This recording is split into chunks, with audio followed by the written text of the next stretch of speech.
when we think of all-time great MCs, for the blog era, Earl Sweatshirt is definitely in that conversation. Like, definitely. Like, it's no debate, none of that. But why, as we say that? Well, I feel like he is the embodiment of what it means to be a songwriter.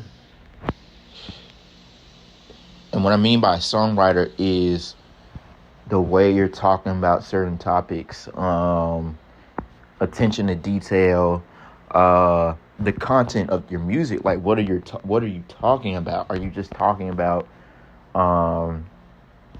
It's not even talking about surface level stuff. It doesn't matter to me. Subject matter is one of the more, I don't want to say overrated parts of music, but I feel like when people say, yeah, he needs to change up his subject matter, like, no, that's not, I don't think that's the case. I think it's more so, how are you rapping about particular subjects? What makes rappers all time great. And I feel like the way Earl talks about sort of like his mental health or the things he goes through in life, he puts a unique spin that you can't really hear anywhere else. And I've always described Earl's music as more of a, trying to figure out the right word to say it, but I feel like Earl's music is much more like somebody sitting down on a park bench with you on a rainy day, more than it is somebody like calling out to you or things of that nature, if that makes sense. One of the reasons why I feel like Earl is such an interesting prospect is, I think early in his career is your kind of early in your career, like, well, a lot of the blog era guys, like, early in the career, you're trying to show that, like, okay, you're being competitive, and can you be the best, or can you stand out over all these guys? And, like, Earl is, to me, in terms of technicality, he's a prodigy, but also, as down the line, like, with artistical growth and just life in general, we see more rappers kind of transition to not really caring about the best rapper alive title now, but more so the am I putting my best music out there, or am I making a project that connects with a listener and things of that nature. And I feel like Earl is kind of like, he's somebody that just he's just picking to share his life with us, man. I feel like that's all it is, and that's what makes Earl, to me, what makes Earl so special is just the way he finds a lot of different, to me, being an all-time great isn't your subject matter. It's finding the amount of different spins or amount of different ways and creative ways to say one thing or say something simple. Like, for example, Dre, shout out Dre, my homie on Twitter. He mentioned this when we were doing another episode, and he was like, around the globe, I inspire people. And then he gave an example. He was like, Nas said, what Nas said on Verbal Intercourse. And it's kind of like, hey, is it really what you're saying? Or are you breaking it? Are you finding creative ways to get off simple topics? And I feel like that's what makes Earl Sweatshirt so great. And just his transparency, and I just feel like he's the embodiment of empathy in musical form. But also,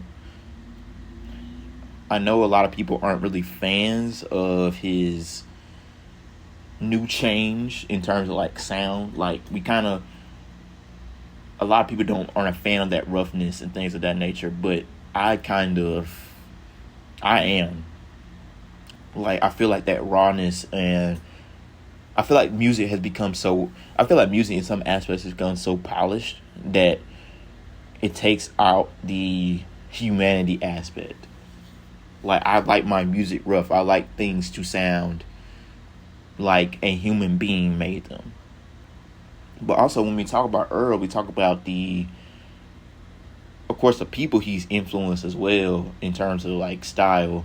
And of course, he said his newer style is kind of modeled by Mike, but also I feel like Earl opened the door for a very popular subgenre of rap right now that I feel like is very needed, like for the Mavis, the Maxos, the Navy Blues, so on and so forth.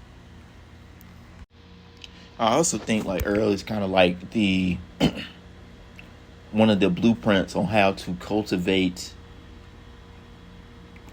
a fan base.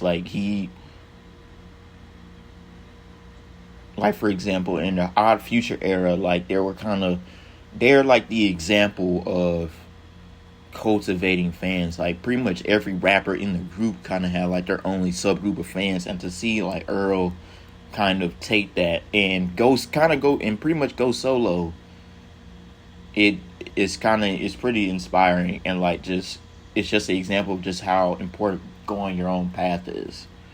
You don't have to do what everybody else is doing. You may be scared, like you might be terrified, but at the end of the day, he sort of took that bet on himself, and it kind of paid off. And now he's probably one of the most respected MCs, all across the hip hop. Like not even just within his own era. Like we have like Yasin Bey, aka Mos Def, giving him shout outs about how great he is.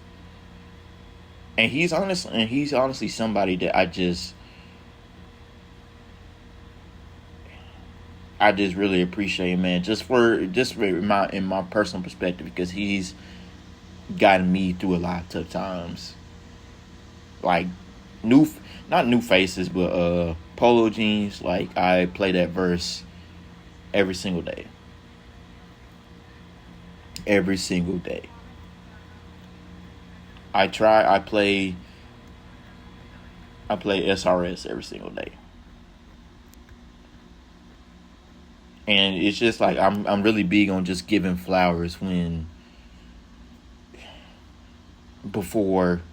while people can still smell them. Because with the way hip hop is, it's a pretty young genre. We need to understand that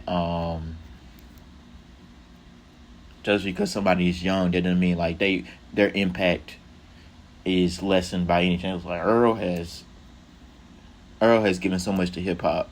If he were to retire today, I think he'd be good. But that's it for the first video essay. I appreciate you guys pulling up.